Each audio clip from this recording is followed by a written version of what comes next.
Hi friends, மீன் vlog 337 Monday எடுத்த video. 10 நாளுக்கு அப்புறம் ஸ்கூல் கிளம்பிட்டாங்க. லஞ்சுக்கு லெமன் ரைஸ் உருளைக்கிழங்கு பேக் பண்ணியாச்சு. ஸ்நாக்ஸுக்கு பையனுக்கு சக்கரவள்ளி கிழங்கு, பொண்ணுக்கு கொய்யாப்பழம் பேக் பண்ணி ஸ்கூல் அனுப்பிட்டு மற்ற வேலையெல்லாம் பார்த்துட்டு இந்த தீபாவளி ஸ்நாக்ஸு ஷேர் பண்ணுறேன் அப்படின்னு சொல்லியிருந்தேன். ஒரே ரெசிபி ரவா லட்டு மட்டும் தான் ஷேர் பண்ணேன். அதுக்கப்புறம் அதை மறந்துட்டேன்.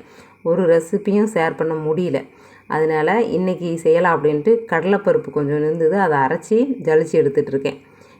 இதை வச்சு என்றைக்கு ரெசிபி செய்ய போகிறேன் அப்படின்றது தெரியல. இருந்தாலும் செஞ்சு வச்சிடலாமே அப்படின்ட்டு ரெடி பண்ணி வச்சிட்ருக்கேன். வேலையேற்ற வேலையாக இந்த வேலை செஞ்சேன். கிச்சன் ஃபுல்லாக இந்த மாவாக சிந்திடுச்சு. ஒரு 1/2 கிலோ கடலை மாவு வாங்கிட்டு வந்திருந்தால் வேலையே முடிஞ்சிருக்கும். எப்போவுமே 2 வேலை தானே செய்வேன். ஒரு வேலைக்கு 2 வேலையை எழுத்து போட்டுட்டு செஞ்சு அப்புறம் வேலை செஞ்சுட்டு கிடக்க வேண்டியதான். நைட்டு டின்னருக்கு தோசை ஊற்றி கொடுத்தேன். கருவேப்பிலை பொடி வச்சு ஊற்றி கொடுத்துட்டேன். இப்படி தான் திங்கக்கிழமை போச்சு. வீடியோ பிடிச்சிருந்தா லைக் பண்ணி சப்ஸ்கிரைப் பண்ணுங்கள். பாய், தேங்க்ஸ் ஃபார் வாட்சிங்.